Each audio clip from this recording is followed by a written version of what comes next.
Muy buenas tardes a todos, todas, colegas y no colegas que están asistiendo a este evento. Sean bienvenidos y esperemos sea fructífero. Esperamos unos minutos más. Son y 7, a las 10 empezamos.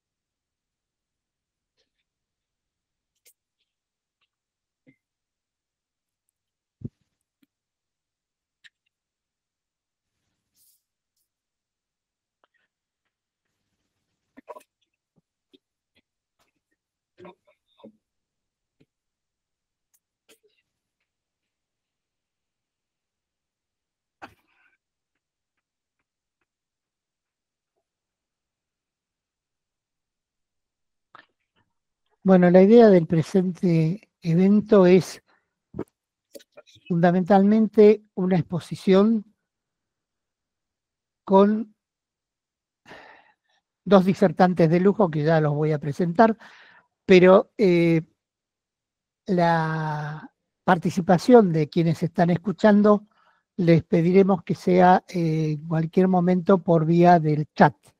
Así que sin ningún problema, cuando quieran consultar, agregar algo o como ustedes consideren participar en esto, bueno, ahí tienen la forma de hacerlo.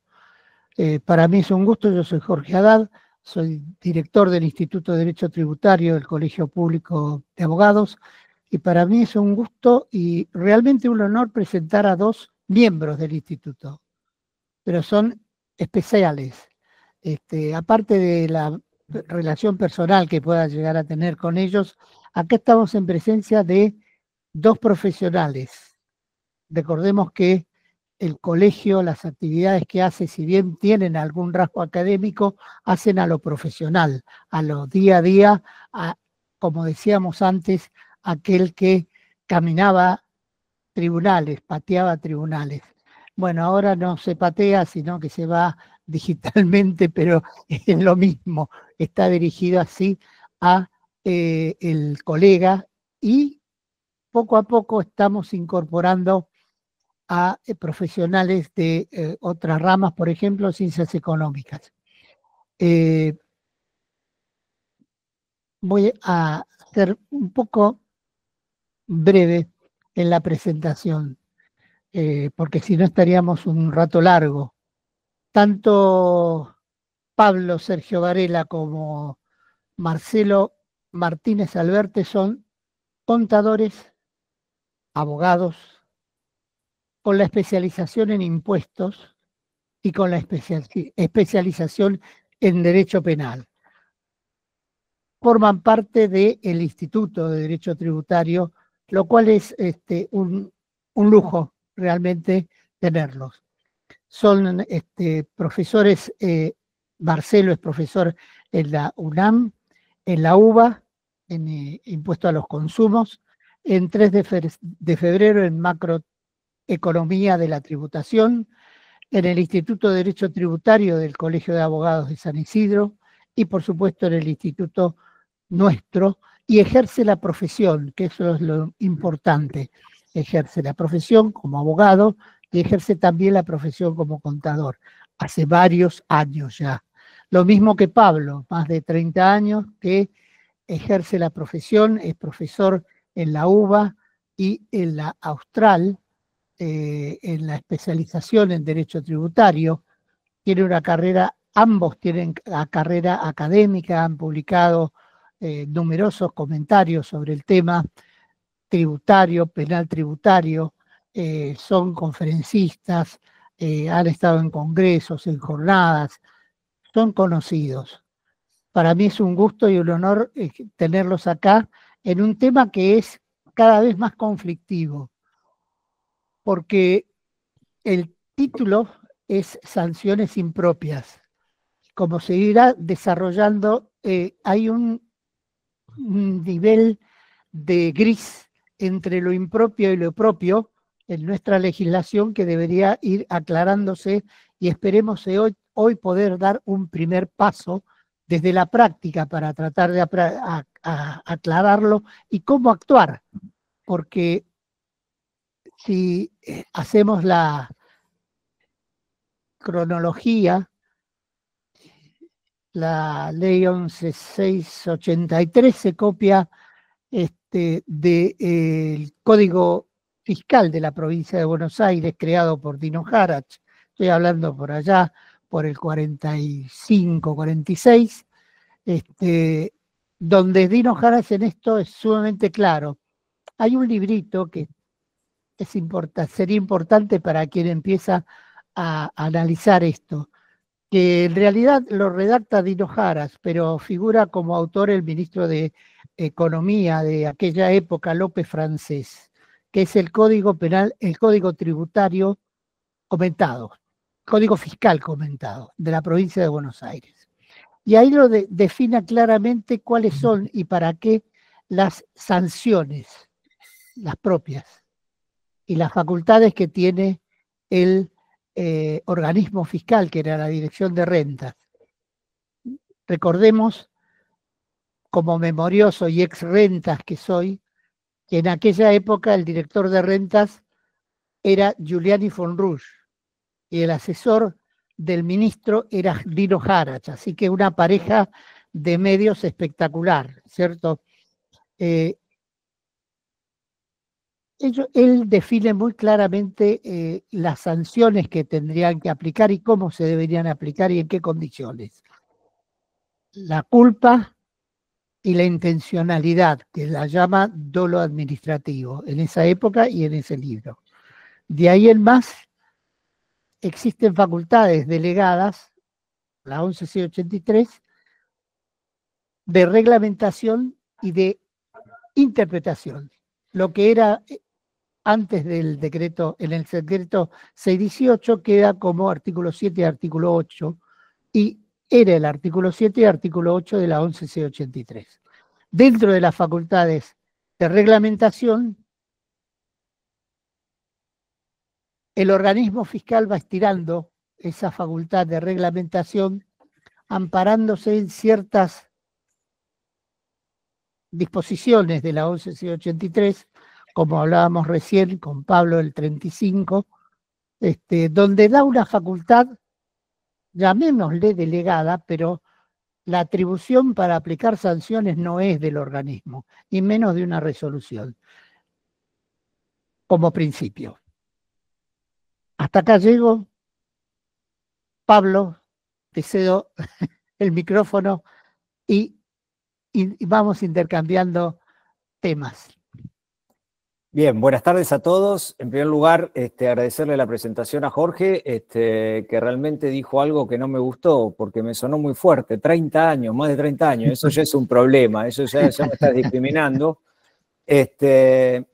Pero en relación a lo que vos planteás y lo ponés como digamos, un aspecto, un prisma realmente importante, que es esas zonas grises, ¿no? Entre el concepto de sanción propia e impropia, y no lo decimos nosotros, Jorge, nada más, sino que esto viene ya desde la doctrina italiana, que ha profundizado este tema, porque no solo se da en nuestro país este conflicto, sino también desde la doctrina italiana tenemos un trabajo espectacular de Federico Lorenzo del Federico, así se llama. Es un catedrático, abogado, que ejerce la profesión y ha escrito mucho sobre el tema, al igual que una tesis doctoral de Mita, en donde acá se plantea algo que es importante, este concepto de sanción impropia, con sinónimos, como el caso, como lo llaman los italianos, anómala, o los españoles incluso las llaman atípicas, ¿no? Este tipo de sanciones. Con lo cual, si hay una sanción atípica, es que le falta el tipo, con lo cual ya nos vemos en un problema, ¿no? Entonces, este concepto que viene de arrastre tiene digamos, si ustedes lo ven desde un prisma superior, tiene un aspecto realmente amorfo. ¿Por qué amorfo? Porque digamos, el funcionario que la aplica fundamenta su aplicación a partir de normas generales procedimentales. Entonces, cuando vamos a nuestro sistema tributario, vamos a advertir, y así lo vamos a hacer cuando lo planificamos esta reunión con Marcelo, vamos a realmente advertir cómo se llegan a situaciones reglamentarias que de algún modo están potenciando o vulnerando derechos fundamentales. Pero como estamos hablando de sanciones impropias, al ordenar este tema nos pareció fundamental, porque desconocemos a quienes nos acompañan, a los colegas que nos acompañan, entonces nos pareció fundamental remarcar algunos de los principios elementales. Para ello hemos preparado unos slides que ahora, si les parece bien a todos y si la tecnología nos ayuda, vamos a compartirlos, y tiene que ver con el carácter del concepto de sanción. Como todos ya colegas, todos los que estamos acá interpretando en un sentido amplio, como concepto introductorio tiramos así algo muy simple. El concepto de norma sancionadora y sus dos elementos constitutivos, el presupuesto de hecho, y que se denomina infracción, y la consecuencia jurídica, que es la infracción. Esto es claro, esto lo sabemos, hablamos de la endonorma, de la perinorma, llevando la teoría de Cosio. Podemos ir y venir un rato largo en esto. No nos quiero remarcar acá. Lo que sí quiero es, hay un presupuesto de hecho y por otro lado una sanción. Sabido es que nuestro mecanismo, constitucional y por la aplicación de principios elementales, esto se tiene que aplicar y tiene que surgir de una ley. Esto es algo fundamental. Ahora bien, como vamos a la infracción, decimos, bueno, ¿qué hay en la infracción? Y sí, tenemos un quebrantamiento de una norma, un tratado, una indicación, o en materia tributaria, las infracciones se cometen tanto por acción o por omisión. Esto es otro elemento también importante, con lo cual, cuando debemos hacer algo y no lo hacemos, también nos encontramos ante una violación de una propia norma. Y dentro de un ordenamiento jurídico, obviamente, todo aquel quebrantamiento, aquella infracción cometida, lleva de la mano a una sanción, que evidentemente tiene que ser tipificada por ley. Ahora bien, sanción, ya sabemos, vamos a la doctrina. Remarqué estos dos autores nada más por el concepto importante que es de destacar el concepto coactivo, que consiste en la privación forzada de bienes tales como la vida, libertad o cualquier otro valor, tenga o no contenido económico. Fíjense esto, cuando repasaba y armábamos estos slides, yo particularmente, veía este concepto de con contenido económico o no. Claro, y cuando uno piensa en el derecho tributario y piensa en el rol que tiene la administración indiscutiblemente tiene su función de recaudar. Ahora bien, para recaudar se tiene que apoyar en leyes. En esas leyes en las cuales se apoya, indiscutiblemente van a estar vulnerando derechos de los privados, a quienes se les producen las exacciones de carácter económico, y ese acto coactivo que se le impone a través de la administración tiene que estar bien fundado. Y insisto, sea o no de contenido económico. Y vamos a ver cuál es el origen del concepto de sanción impropia y por qué las deficiencias de las administraciones suelen conllevar, en muchos casos, a su aplicación directa. En el caso de Soler decía algo muy, muy básico, ¿no? Es la consecuencia derivada del incumplimiento de un precepto jurídico. Más simple, imposible, pero acá partimos del elemento básico, que es tener un preconcepto jurídico plasmado, es decir, cuál es la conducta que estamos llevando adelante normativamente o legalmente prevista. En ese caso, como vemos en los slides, nos sacan una tarjeta roja si la incumplimos. Y esto nos lleva de bruces, de algún modo, a definir cuál es la naturaleza jurídica de la sanción. Fíjense todo el rounding que estamos haciendo, por darle alguna denominación, a este concepto de sanción impropia, ¿no? Es decir, cuando hablamos de sanción, ¿de qué hablamos? Y recién lo escuchábamos al doctor Haddad, a Jorge, que nos hablaba de Yarach, o nos hablaba justamente de Julian von Rouge, y claro, fíjense en esto, ¿no? El concepto de Yarach, del carácter evidentemente penal que tenían las sanciones, como también lo hace Soler, pero fíjense que la postura de Julian von Rouge era que las sanciones de naturaleza tributaria tenían naturaleza estrictamente tributaria por su particularidad. En cambio, cuando vamos a parte de la doctrina de nivel también, como las que acabamos de mencionar, advertimos que algunos consideraban que la naturaleza jurídica de las sanciones e infracciones de naturaleza tributaria tenían carácter administrativo, por eso se habla del derecho administrativo sancionador. Entonces, en primer caso, ya nos encontramos con un conflicto de naturaleza jurídica para la propia sanción. Pero ¿qué pasó? En materia tributaria ya contamos con 2 fallos que son históricos, que son Parafina del Plata, Usandizaga, Perroni y Juliarena, en el cual ya acá quedó reafirmado el carácter penal del sistema tributario local. A pesar de que se trate de sanciones que se las titule como administrativas, se le aplican la totalidad de los principios del derecho penal. Este elemento es fundamental al momento de análisis de una sanción impropia, porque vamos a ver a lo largo de estos minutos que compartimos cómo existe un verdadero desvío del principio de los principios del derecho penal y el resguardo de esas garantías de naturaleza constitucional y penal estrictamente en la aplicación de estas.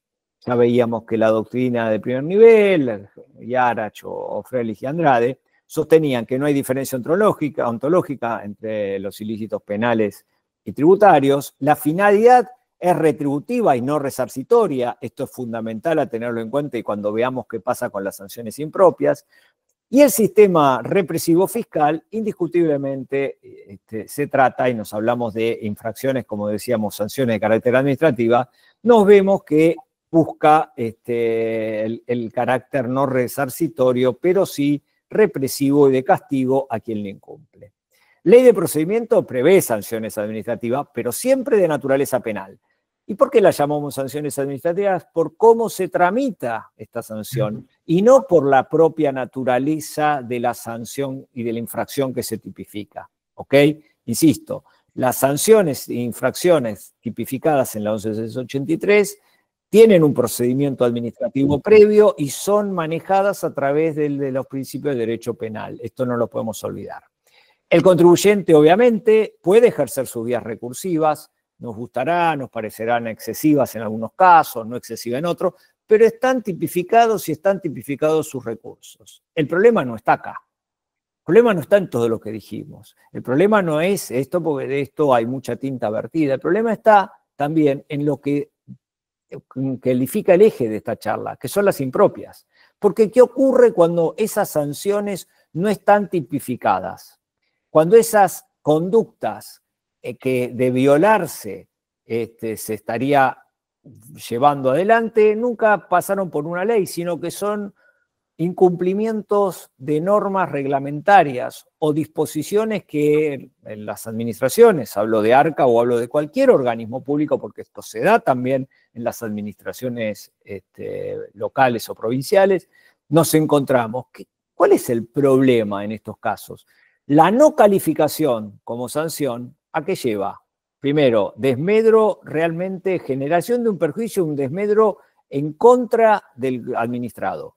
Este es el primer problema, es decir, genera un daño que no está legalmente tipificado ese daño, y este es un problema desde ya, porque solo puede haber un daño cuando la propia ley establezca ante el incumplimiento de una conducta cuál es la sanción que se le aplica. Otra, se originan por incumplimiento de los contribuyentes, otra de las cualidades que la doctrina enuncia como rasgos generales de las infracciones o de las sanciones impropias. Este incumplimiento de un contribuyente, es decir, se trata de un contribuyente que no cumplió, pero no cumplió una norma cuya disposición fue reglamentariamente establecida. Claro, entonces alguno puede sostener con algún criterio y esa zona gris que mencionaba Jorge también. ¿Qué ocurre si esa delegación es amplia? La administración establece un requisito y ese requisito no se cumple. Puede llevar a sanciones que no son las que correspondería por la ley 11.683, que es las que se habilita. Son sanciones que crea la administración. Por ejemplo, como lo vamos a ver en algunos casos, baja de quit o impedimento de participar en licitaciones, ¿no? Otra, limita el derecho. ¿Por qué? Por el derecho de defensa. Hay una vulneración al proceso adjetivo, es decir, no tengo la forma administrativa judicial de defenderme porque no está tipificado en la norma que establece esta sanción amorfa, no se crea un mecanismo defensivo propio. con lo cual tenemos que recurrir a qué naturaleza. Estamos ante un acto administrativo, pero si fuera un acto administrativo necesitaríamos de un dictamen administrativo. Ahora vamos a ver qué es lo que pasa. Obviamente la doctrina ha dado nombres varios, encubiertas, camufladas, algunos las llaman sanciones camufladas, a estas impropias, pero bueno, son parte del mismo concepto que estamos acá enunciando. Definiciones, hay muchas, hay muchas. No me quise meter con la doctrina española, Pedroche es otro de los quienes ha trabajado mucho este tema, incluso con algunas publicaciones a nivel nacional aquí en la Argentina, pero me parecieron importantes las opiniones de Alejandro Altamirano y de Litvak. Litvak, de hecho, tiene un libro, posee un libro que se refiere a esto, a estas sanciones encubiertas. Dice, más allá de las anomalías irregulares, falta de previsión en algunos aspectos, el rasgo común es la aparición solapada, camuflada, oculta y no explícita. Bien, esto es algo que nos tiene que llamar la atención. ¿Por qué? Porque nosotros tenemos un menú de sanciones previstas en la 11.683.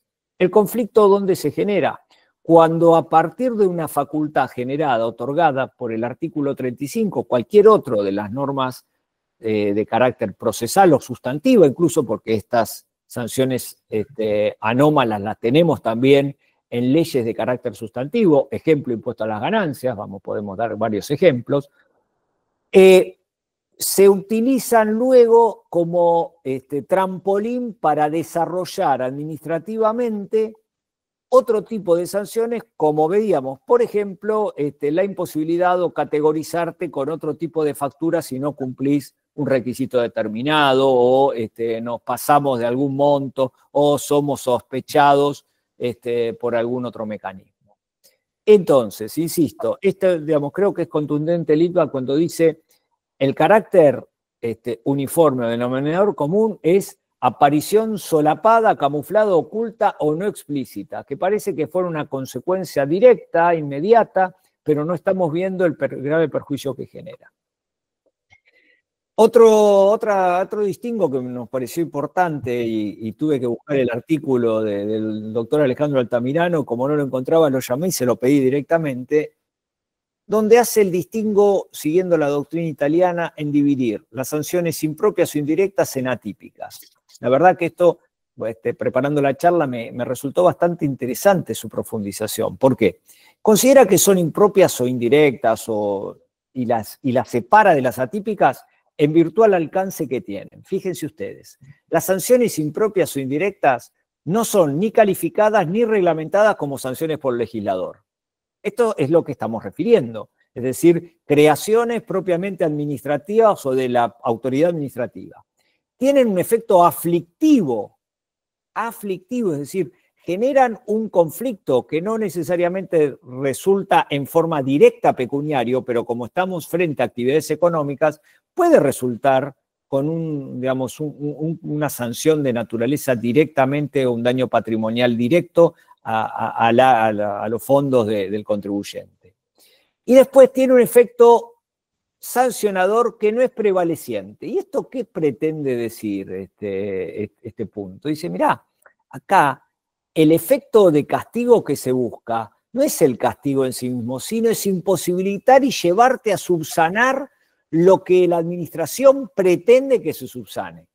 ¿Y esto cómo se interpreta? Esto se interpreta que la administración, a los fines de encauzarte en la norma que quiere que se cumpla, te genera una ficción directa que lo que hace es que te veas obligado a encauzarte para no tener ese daño, ese perjuicio directo. Realmente me pareció importante porque fíjense acá, lo vemos como que el legislador no las tipifica, directamente provienen de una actividad lisa y llanamente de la administración. El distingo con las atípicas, por su caso, son no calificadas ni reglamentadas como sanciones. Fíjense la diferencia. En el primer caso, no son calificadas por el legislador. Y en este segundo caso de atípicas, ni se las considera sanciones. ni se las considera sanciones. Y dentro de estos ejemplos, repito, que pueden ser de carácter incluso hasta normativos, esto es lo importante. Esto es importante. El caso típico, se menciona el ejemplo del incremento patrimonial no justificado en la 11.683. Ustedes saben que en frente a determinados mecanismos presuntivos se puede aplicar un incremento patrimonial no justificado. Pero hay un incremento del 10% por renta presuntamente consumida. ¿Y dónde quedó esto? ¿De dónde sale? Bueno, acá no tenemos una sanción, no la vemos como una sanción, pero realmente ese contenido de atipicidad que se le establece tiene el rol de sanción. La función punitiva es preponderante, la sanción es el fin perseguido, aunque camuflada bajo otra figura. Es decir, si tuviste un incremento patrimonial no justificado, sabé que te sale, además de que te lo encuentres, un 10% más. Esto con independencia de las multas previstas en la ley de procedimientos pertinentes. Y luego, como otros, son verdaderas sanciones encubiertas, realmente, aunque no la veamos como tales. Las causas o el origen de estas sanciones. Decía, sostiene Altamirano de algún modo, referenciando diferente doctrina nacional e internacional, que estas sanciones anómalas son realmente el producto de una inadecuada tutela legislativa. Claro, cuidado en esto. Hablo del legislador no previó los supuestos necesarios para que la propia administración en el control de sus funciones lleve adelante esto. Entonces, ¿qué es lo que le falta? Le falta una regulación del comportamiento del contribuyente.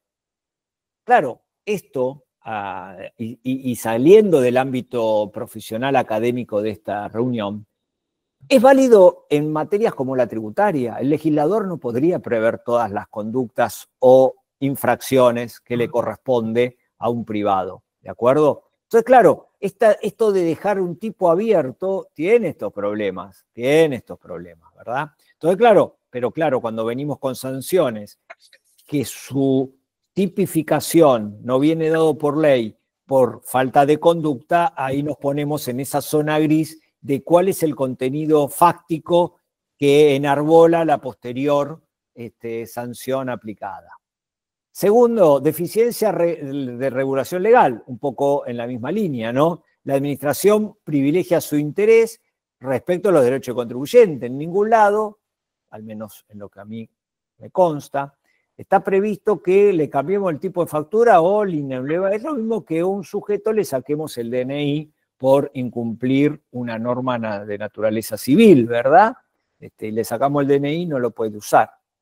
Pérdida de la eficacia de la sanción tradicional. Bueno, esta es la consecuencia directa. Me resulta más fácil crear sanciones anómalas que aplicar los mecanismos ya tipificados en la 11.683 como las sanciones aplicables o digamos, la mecánica que fuera. Estamos hablando a nivel federal, pero podría ser en cualquiera de las legislaciones que a nivel local corresponda.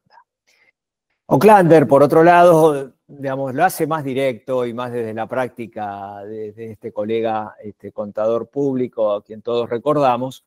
Dice, mira, acá se aplican con pura objetividad esto, digamos.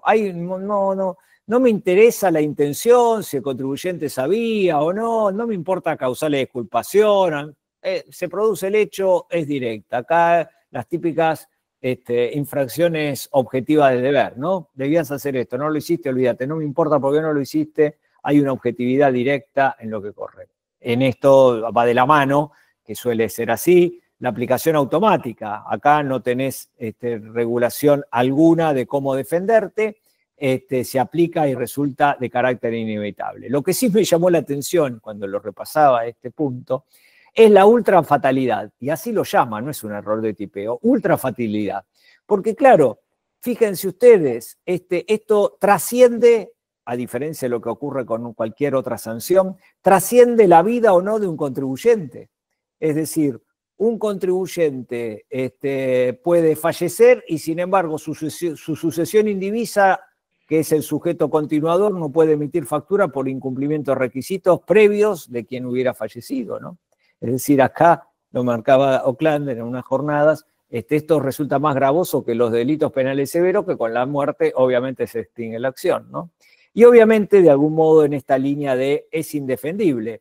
¿Por qué? porque a diferencia de las sanciones aplicadas en forma explícita, que tienen un conocimiento regulado y tal, y una mecánica probatoria suficiente, los antecedentes que generan la aplicación de una sanción impropia o, digamos, los requisitos formales no existen ante la necesidad de garantizar el derecho de defensa o el debido proceso en materia de defensa de estas causas.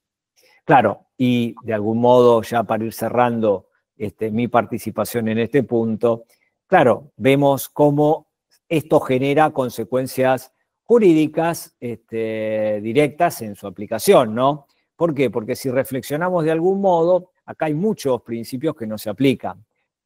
Hay uno que no está acá, que es el básico, el principio de inocencia. Digamos, acá somos todos culpables hasta que se demuestre lo contrario, cuando un elemento de naturaleza objetiva parece haberse cumplido, entonces cumplido que sea o con independencia de por qué se cumplió, el principio de inocencia queda vulnerado.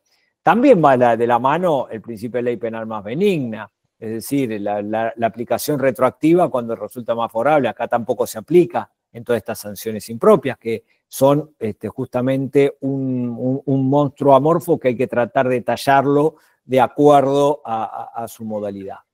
No aplicación del principio non bis in idem, es decir, puedo tener una misma conducta que tenga más de una sanción, no solo las sanciones previstas legalmente, sino además las nuevas que creen a través de estos mecanismos reglamentarios. Y por supuesto, que esto ya lo dijimos al principio, la vulneración del principio de legalidad ante la inexistencia de norma sustantiva procesal suficiente que habilite a la administración respectiva a el cumplimiento a la aplicación de un procedimiento sancionatorio pertinente. Esto, y con esto voy cerrando mi parte, aunque cualquier duda lo vamos viendo a lo largo de la exposición que a continuación mantengamos. Existen amplios poderes en materia de ley de procedimiento para que la administración, para que el ARCA, el cual actualmente lleve adelante. Estas medidas preventivas que ARCA puede disponer tienden a evitar maniobras de evasión. Pero claro, estas medidas se llevan adelante y el problema de no llevarse adelante adecuadamente puede hablar de una ineficiencia de la propia administración o de un análisis de riesgo que, como sabemos, la administración tiene, ¿sí? Es decir, la figura del embargo preventivo directo, automático, inmediato de años atrás tenía como justificativo que el 95% de las causas eran efectivas, es decir, que efectivamente la deuda existía. Y yo al jefe en aquel momento, al jefe de jurídica, le decía, sí, pero el 5% no tuvo posibilidad de defenderse. Bueno, acá pasa lo mismo. Acá nos encontramos con que la condición de un sujeto inscripto o no, y la posibilidad de controlarlo o no, ya habilita a la administración a ejercer su función sin necesidad de matar al perro para evitar la rabia, ¿de acuerdo? Vigilar las autorizaciones de emisión de comprobantes. Yo realmente, cuando tenemos que defender causas en las cuales se tipifican de apócrifas, facturas que la propia administración considera que son válidas, pero dice que son apócrifas porque se verificó en otro proceso que el contribuyente que emitió la factura era apócrifo, realmente genera una situación bastante incongruente, porque si no preguntamos para qué está la autorización de la emisión de comprobantes y estuvieron varios años emitiendo comprobantes que luego se vienen a tipificarlo como apócrifo, ¿no? Validez de los documentos para otorgar créditos fiscales a terceros, eso también lo tiene. La administración tiene en línea cada factura que yo recibo. Entonces, luego, frente a determinados conceptos, me impide computar determinados créditos fiscales. Bueno, pero vamos de vuelta a estas cuestiones de naturaleza normativa, que se extiende a los problemas de fiscalización, porque se computaban gastos que eran de los directores. Lo que hago es también cercenar el derecho de cómputo a aquellos que efectivamente llevan adelante digamos, las deducciones en forma adecuada. Idoneidad para respaldar deducciones tributarias, esta es otra, ¿no? Es decir, cómo transformo en una no deducción un concepto que era deducible, pero por un incumplimiento formal no puedo deducirlo. El caso típico de la deducción especial de la cuarta categoría en ganancias si no tengo al día el pago de autónomos, ¿no? Realmente mucho no se advierte, y Y acá no estamos hablando de las que aplica ARCA, estamos hablando de las que aplica el legislador, pero existe la posibilidad de iniciar una ejecución por el pago de autónomos. Entonces no busquemos tapar el sol con las manos porque no lo vamos a poder hacer y para eso recurrimos a digamos, anular la vista y realmente dejar los derechos del contribuyente fuera del circuito. Leía una causa, uno de los supuestos de este tipo de infracciones anómalas en Italia, que se vinculaba con el impuesto de sellos. Una letra de cambio, un pagaré, tiene título ejecutivo, en la medida que el sellado se lleve adelante en tiempo y forma. Si el sellado no se lleva en tiempo y forma, pierde el carácter de ejecutivo. Entonces la crítica era, ¿cómo vamos a cambiar la naturaleza de un instrumento jurídico que forma parte de otro ámbito del derecho por el incumplimiento de por el incumplimiento tributario del pago de un impuesto de sellos, ¿verdad? Esto pasa en Italia conforme la referencia de Lorenzo del Federico. Y después, obviamente, supervisar determinados actos administrativos y sus consecuencias tributarias. Esto es otra de las facultades que tiene. La administración tiene facultades, siempre limitadas, claro, en algunos casos lindando digamos, el derecho de la intimidad, ¿no? Con determinados gastos, cuánto pago, cuánto dejo de pagar, por ejemplo, en el colegio o de las expensas de mi casa. Con todas estas herramientas, la pregunta ¿es menester aplicar sanciones anómalas a los incumplimientos? Me parece que el andamiaje jurídico que existe, como ahora Marcelo va a mostrar, no justifica la aplicación de este compendio de infracciones atípicas, anómalas o camufladas, como me gustó el término denominarlas. Marcelo, adelante. Bueno, gracias Pablo, impecable la introducción que hiciste sobre el tema de las sanciones. Gracias Jorge por la presentación. Y bueno, si querés Pablo, poneme la filmina siguiente, que vos vas a ser el responsable de ir pasándolas. Así en realidad yo voy a ir charlando un poco sobre este tema, que voy a bajar un poco a las resoluciones. Primero quiero decir, más que nada complementando lo que dijo Pablo, que el ARCA, a los fines de lograr el cumplimiento voluntario de los contribuyentes y generar riesgo subjetivo, viene generando algunos procedimientos notoriamente ilegales, en función que se apartan de la legislación en vigente. Como dijo Pablo, hay muchas de estas cuestiones que no surgen de la ley, sino que surgen de resoluciones generales. No es motivo de esta charla analizar las cuestiones de oportunidad, mérito y conveniencia que tienen todas estas resoluciones que ahora vamos a ver, que son algunas, que las vamos a llamar sanciones impropias, pero en realidad podemos agregar que el fisco tiene amplias facultades para verificar a los contribuyentes. Esto surge del artículo 35 de la ley, tiene la posibilidad de citar al contribuyente, de pedir información a terceros, de exigir el auxilio de la fuerza pública, de solicitar medidas de pruebas, etcétera, etcétera. A su vez, tiene la posibilidad de disponer de medidas preventivas que hacen en realidad que todos estos procedimientos, que en realidad no surgen de la ley porque no son sanciones estipuladas en el capítulo 6 de la Ley de Procedimiento Tributario, donde surgen las sanciones tanto desde el punto de vista formales y formales y materiales, son cuestiones que van a surgir de resoluciones reglamentarias de la FIP. Y acá vamos a empezar a analizar cada una de estas resoluciones. Yo voy a empezar de abajo hacia arriba en función de la complejidad que tiene cada una de las cuestiones y voy a ir nombrando algunas para que vayamos viendo. El régimen de emisión de comprobantes electrónicos, esta norma fue creada más que nada para que todos los importadores cumplan el requisito para poder emitir factura C. Esta resolución en sí es lo que trata de lograr como una sanción impropia, como dijo Pablo, es la imposibilidad de emitir los comprobantes para realizar la importación. Entonces, ¿qué es? Es una sanción impropia, porque está limitando la posibilidad de emitir la factura en función de una resolución general. En función de una resolución general, operaciones de exportación. Factura E surge de la resolución general 2758 del 2006. ¿Cómo plantea uno la desconformidad?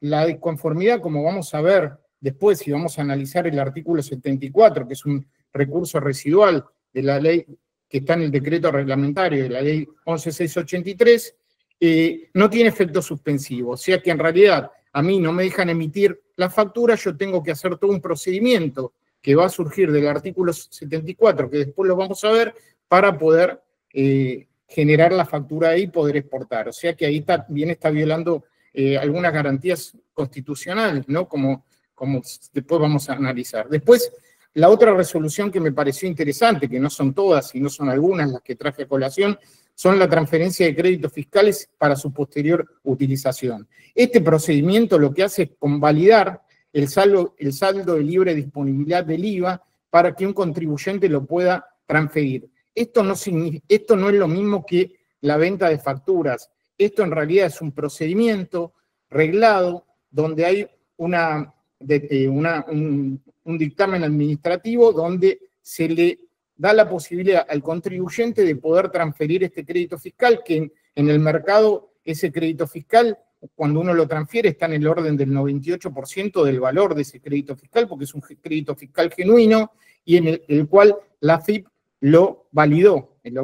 Entonces, este procedimiento, ¿cuál es la sanción? La imposibilidad de transferir ese saldo de libre disponibilidad. ¿Cuál es, más que nada, la posibilidad que nos da la ley en sí? Si bien es una sanción, pero el procedimiento recursivo, como lo vamos a ver, y lo voy a dejar plasmado desde ahora para que después veamos cuál es el procedimiento, es el procedimiento del artículo 74 del decreto reglamentario.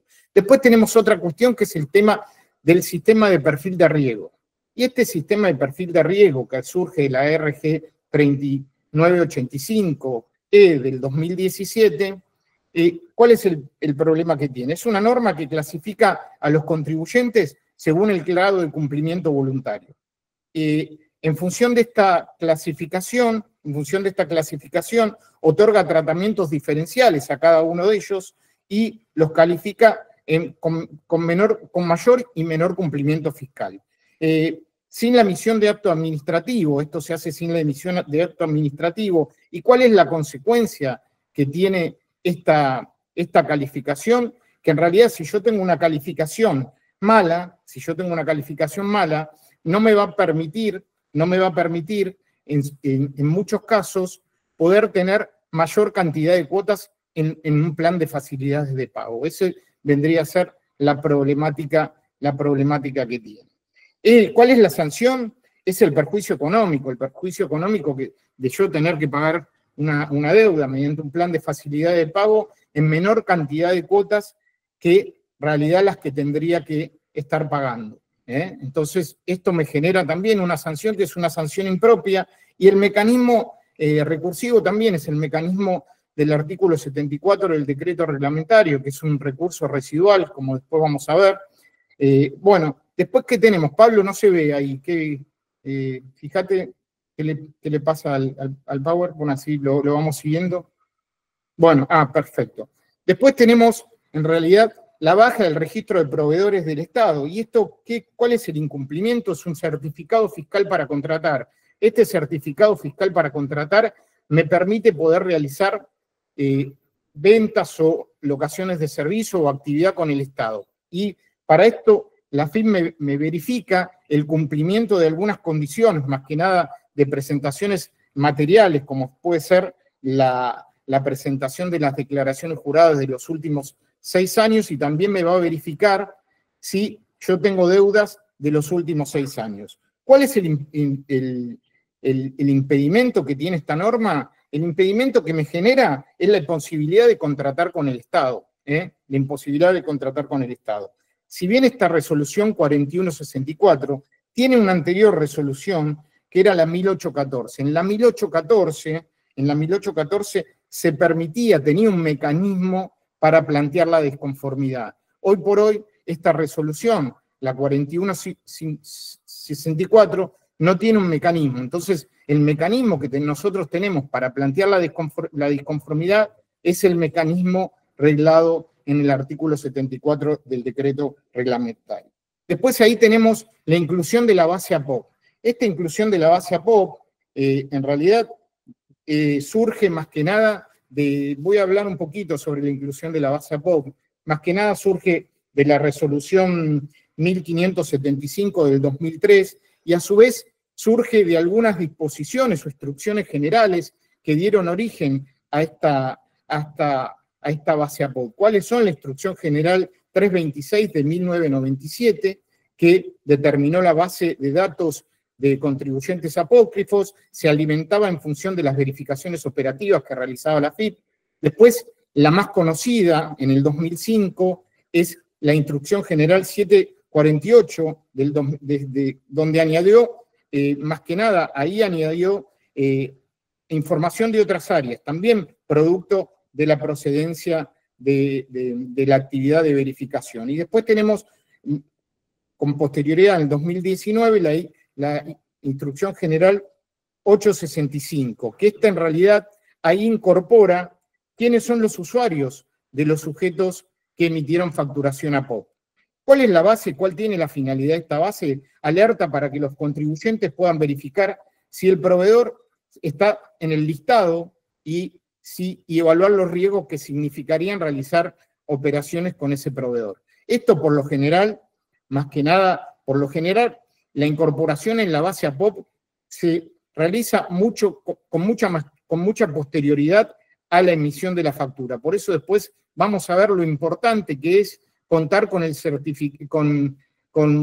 certificado de quit de la empresa, mi cliente, mi proveedor, para poder defender esta cuestión. También es una herramienta para que el fisco pueda actuar como disparador en las tareas de verificación y fiscalización. ¿Cuáles son las implicancias, como en un momento dijo Pablo, de tener un proveedor APOP? La posibilidad que me puedan impugnar el crédito fiscal y la deducción del gasto, que me puedan impugnar el crédito fiscal, me puedan impugnar el gasto y a su vez me lo puedan considerar como que es una salida no documentada porque no está identificado el proveedor. Esta inclusión en la base APOP, no existe un procedimiento claro, donde se determina por qué se incluyó ese proveedor en la base. Su inclusión carece de un acto formal, por lo cual no hay acto administrativo de la inclusión. Después tenemos, más que nada, el estado administrativo de la QUIT. El estado administrativo de la QUIT introduce lo que se llaman los estados administrativos de la QUIT. Y cuando uno tiene, más que nada, la QUIT activa, tiene la QUIT sin restricciones. Después tiene algunos impedimentos que hacen que pueda incluirse el contribuyente en la base no confiable. Y las consecuencias de tener un estado administrativo de la QUIT con alguna observación me pueden limitar la emisión de la constancia de QUIT, me pueden hacer algún tipo de bloqueo para que yo pueda emitir alguna factura, puedo tener la imposibilidad de presentar algunas declaraciones juradas, y me pueden obstaculizar algunos trámites. La base de contribuyentes no confiables es diferente a la base APOP. Tiene otras características. La base APOP tiene otras características que la base de contribuyentes no confiables. La base de contribuyentes no confiables lo que tiene es identificar y monitorear a los sujetos con alto riesgo fiscal. Y, en realidad, en la base APOP, registrar o denegar la autorización para imprimir comprobantes. ¿Por qué? ¿Cuáles son los criterios de inclusión en cada una de estas bases? En la base de contribuyentes no confiables, algunos incumplimientos, inconsistencias en las declaraciones juradas y la incorporación en la base APOP es la falta de actividad real, los domicilios inexistentes, operaciones ficticias, comprobantes apócrifos y esas son las cuestiones. ¿Cuáles son los efectos? Tanto en la base de contribuyentes no confiables, la base de contribuyentes no confiables, una mayor fiscalización, restricciones para acceder a algunos beneficios fiscales. Y en realidad en la base de contribuyentes apócrifos, la imposibilidad de obtener el quit. La duración, más que nada en la base de contribuyentes no confiables, hasta que regularicen las causales que motivaron la inclusión y se solicite la exclusión. Y más que nada, en la base APOP es hasta que se acredite fehacientemente que la empresa en realidad tiene actividad real. Actividad real. Este procedimiento de la la exclusión de la base APOP se realiza a través también del recurso residual del artículo 74. Con respecto al tema de la base de contribuyentes no confiables y esta resolución 3582, los procedimientos van a surgir de la misma ley 11683, del artículo 35, inciso H, que ahí va a haber un procedimiento especial que después lo vamos a ver cuando analicemos puntualmente este punto. Y acá hay un tema que siempre me gusta traer a colación, que es el tema de la señora Cuit. ¿Quién es esta señora Cuit? Porque en realidad muchas veces estamos hablando de la señora Cuit y no sabemos de qué se trata esta señora Cuit. Y esto es una clave fiscal que se creó mediante la ley 23495, el 11 del 9 del 87, con el objeto de unificar dos números, el número del impuesto al valor agregado y el número del impuesto a las ganancias. O sea que antes existían dos números, el número de IVA y el número de impuesto al valor agregado. Le estoy hablando de hace unos cuantos años atrás, ¿no? Capaz que algunos no se acuerdan, pero creo que Jorge y Pablo habíamos recién empezado, ¿no?, a trabajar con este tema. Bueno. Y aparte había otro de impuestos internos también, ¿eh? También. La idea claro. La idea de un número de identificación tributaria fue copiado del NIF de España, del Código Fiscale de Italia, del TIN, del Tax Identification Number de Estados Unidos y del RUT de Chile. ¿Qué significa este número, este quit, que en realidad muchas veces la FIP no le da la importancia que tiene? Este quit está determinado en el artículo 2 y 5 de la ley 25326, que es la ley de habeas data. Y la ley de habeas data, con respecto a este punto, determinó que es un dato personal no sensible. Es un dato personal no sensible. Esto fue validado o convalidado por la FIP mediante un dictamen, el dictamen 33 del 2004, que dijo que la FIP, como otros datos del contribuyente, que no están amparados por el secreto fiscal, debían ser analizados a la luz de la ley 25326, que es la ley de habeas data. Esto a su vez fue ratificado, que en un fallo que hay que tener en cuenta, que es un fallo del 2004, que es interesante tenerlo en cuenta cuando uno hace una defensa de este tema.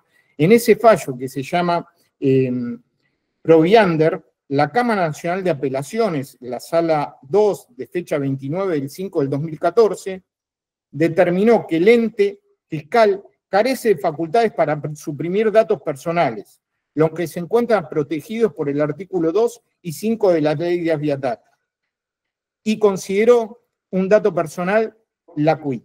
A su vez, sostuvo en este mismo fallo, Proviander, acuérdense, que el DNI sostuvo que tal como el DNI no puede ser suprimido que solamente puede ser suprimido cuando fallezca esta persona. Y el quiz solamente también se podría dar de baja cuando fallezca la persona o se liquide la compañía.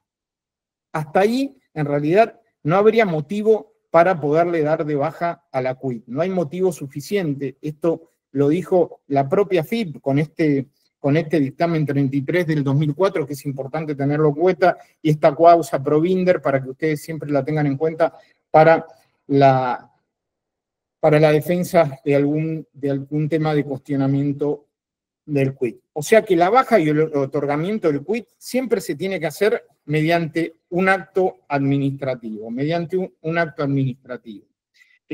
si querés, Pablo, podemos seguir con la pregunta.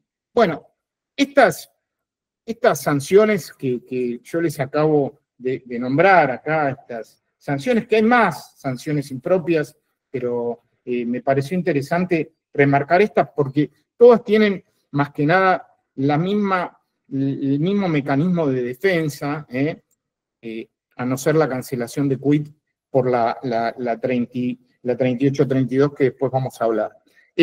Acá, como dijo Pablo, lo que se pretende es sancionar una conducta desvaliosa. Para sancionar una conducta desvaliosa tiene que estar normalizado. En estos casos no está normalizado porque surge de una resolución general. Entonces están en juego el principio de tipicidad, y hay unas cuestiones, una violación al proceso legal, porque acá para aplicar una sanción o una multa se tendrían que cumplir dos cuestiones: que la conducta sea, al individuo se le sea reprochable, y darle los elementos para poder defenderse en juicio, y a su vez que la conducta esté individualizada en una ley. Entonces acá esta conducta no está individualizada en ninguna ley, sino está individualizada en resoluciones generales. Después, la violación del debido proceso adjetivo, como les dije, porque en realidad no hay posibilidad del derecho a ser oído, o sea, estaría violando el artículo 1, inciso F de la ley 19.549, de aplicación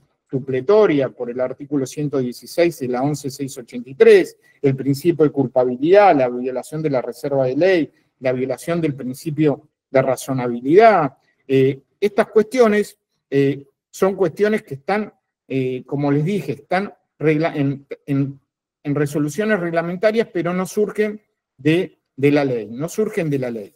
¿Cuáles son los efectos? Si querés podemos seguir, Pablo, con la... ¿Cuáles son los efectos de la cancelación de la QUIT? Primero, ¿qué se trata, qué se quiere lograr con todo esto? Se quiere lograr generar riesgo subjetivo. ¿Qué significa generar riesgo subjetivo? Cuando la FIP genera riesgo subjetivo, el contribuyente tiende al cumplimiento voluntario. Por eso, en realidad, muchas veces lo hemos hablado, que no estamos de acuerdo con todas estas nuevas medidas que se tienden a relajar todo lo que es más que nada el cruzamiento de información, con el tema de la no información de los depósitos fiscales, etcétera, etcétera, que se quiso implementar últimamente. ¿Por qué? Porque en realidad lo que hay que tratar de hacer es recaudar cada vez más, no que recaudar cada vez menos. Y para recaudar cada vez más, independientemente que hay que bajar el costo de los impuestos, hay que generar más riesgo subjetivo para que la gente tenga la posibilidad de regularizar. Cuando hay riesgo subjetivo, la gente tiende a regularizar en forma espontánea.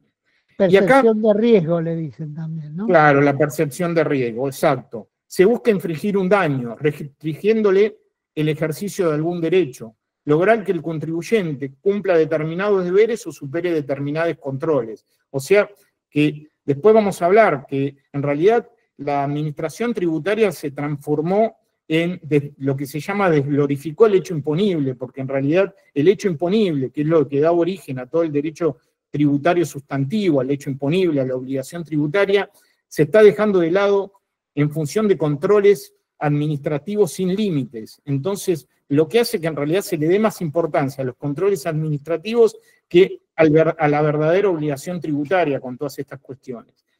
¿Cuáles son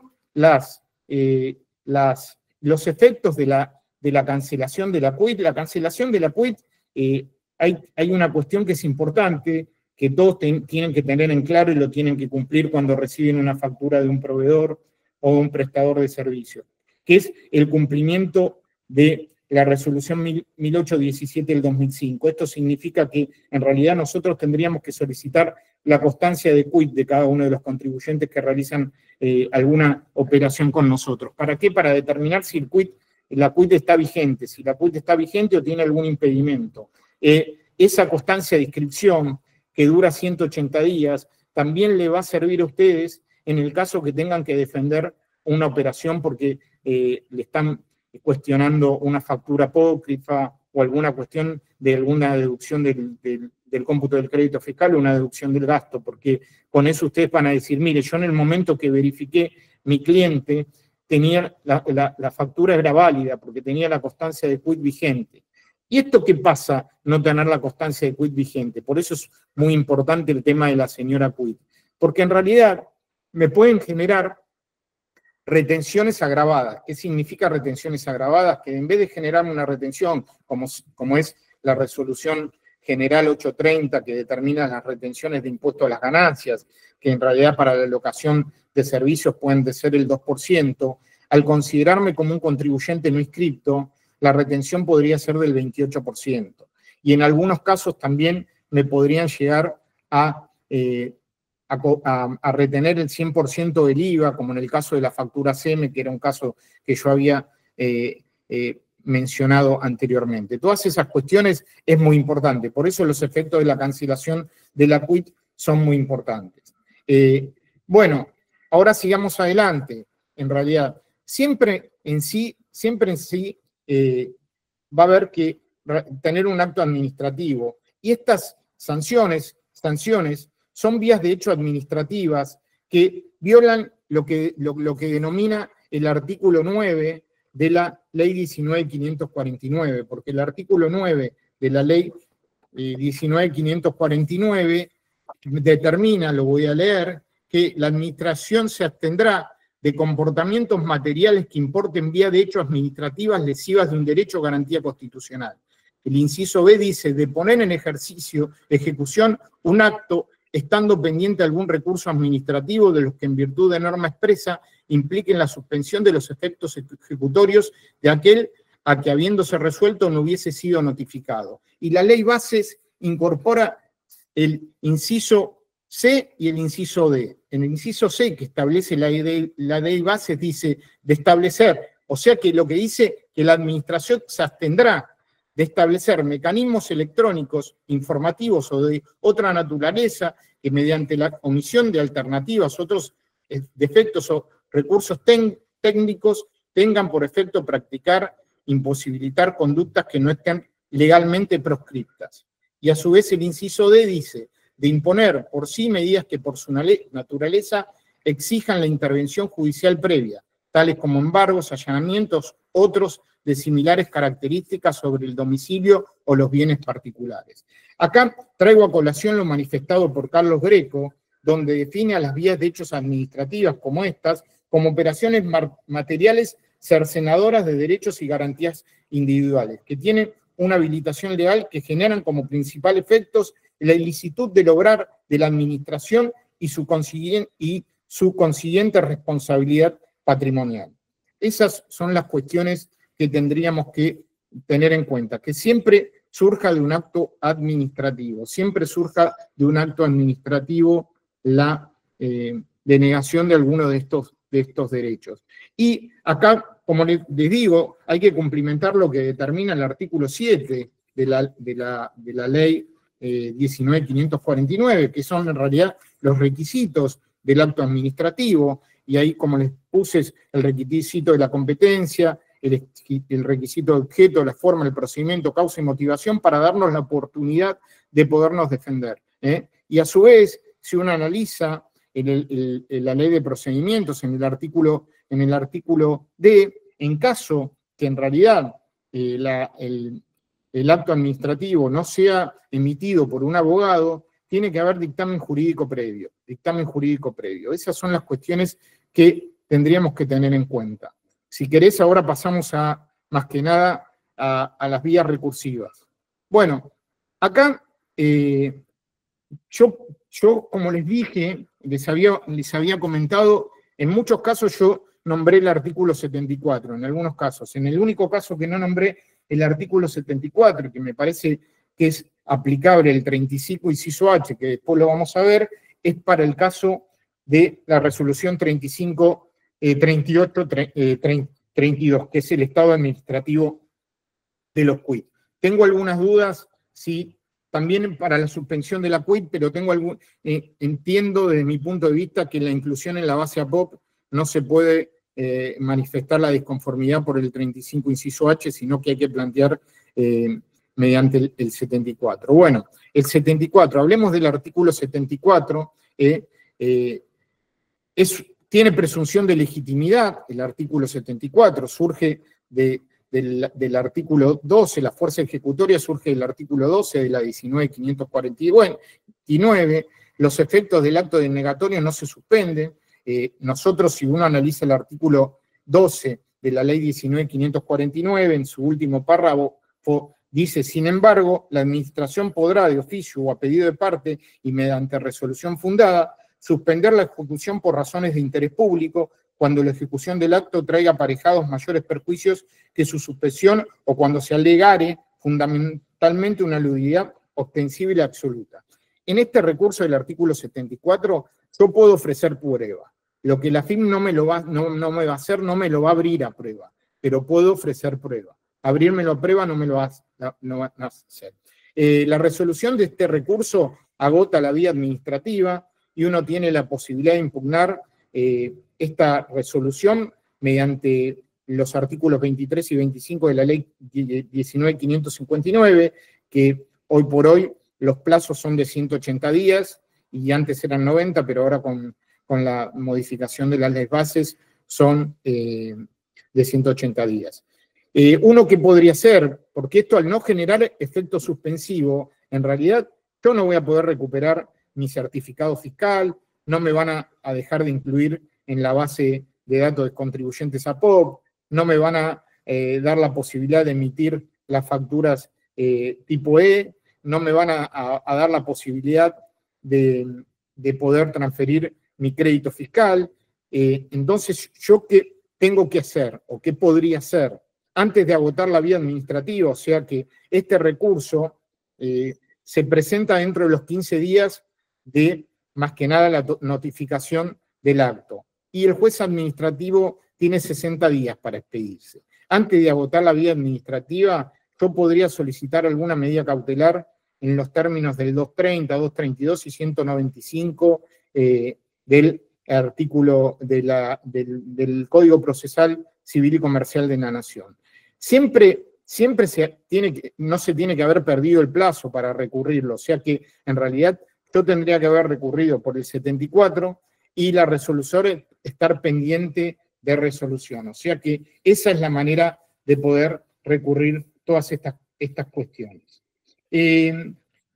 Agotada la vía administrativa, perdóname, te interrumpo un minuto, un poco de historia porque lo viví. Vos escribiste un libro sobre esto, Jorge. No solo escribí un libro, sino que junto con el doctor Porta y Jáuregui fuimos los creadores del artículo 74, de ese famoso recurso allá por el año 78. Yo era funcionario de la Dirección Nacional de Impuestos. Y cuando hicimos el texto ordenado 78 de la ley 11.683, una modificación terrible, fue el especial en todo lo que fue Tribunal Fiscal, que se ordenó de nuevo, para agotar la vía administrativa, lo que se discutió y a propuesta mía se redacta con efecto suspensivo, que no se llegó a lograr. Una mano le quitó el párrafo del efecto suspensivo, crear el agotamiento de la vía administrativa. ¿Por qué? Porque estábamos viviendo en el año 78 situaciones que eran totalmente anómalas, donde muchos profesionales utilizaban la vía de la ley 19.549 y todos los recursos, y por un cambio de fecha de cierre de ejercicio o un pedido de plan de facilidades de pago especial denegado, llegaban por vía de recurso jerárquico al presidente de la Nación. Pasaban por el ministro de Economía, que los pasaban por nuestro lado. Entonces, era como decir, bueno, hasta acá llegamos con el contribuyente y después van, sí, para vía judicial. Se hizo un agotamiento de la vía administrativa. El origen y la idea era que tenga efecto suspensivo. Así que, bueno, si tienen algo que reprocharme, uno de los autores fui yo. Le tendría que haber dado efecto suspensivo. Pero sí, bueno. Por supuesto, esa fue la idea nuestra, pero no llegó. Bueno, voy a seguir. Si querés pasar la otra filmina, Pablo. Bueno, agotada la vía administrativa, otra opción sería interponer el recurso contra el acto denegatorio ante el Tribunal Fiscal en base al artículo 159, inciso B, cuando se refiere a la competencia en multas y sanciones de otro tipo. Ahí encontré un antecedente, más que nada, que se llama Tecnolink, Sociedad Anónima, que es de la Sala C del 4/11/2005, pero se trataba de un decaimiento de un plan de facilidad de pago donde el Tribunal Fiscal se declaró incompetente. Habría que ver si en algunos otros puntos cómo se declara el tribunal. Después lo que podríamos presentar es una acción declarativa de inconstitucionalidad del artículo 322 del Código Procesal Civil y Comercial de la Nación.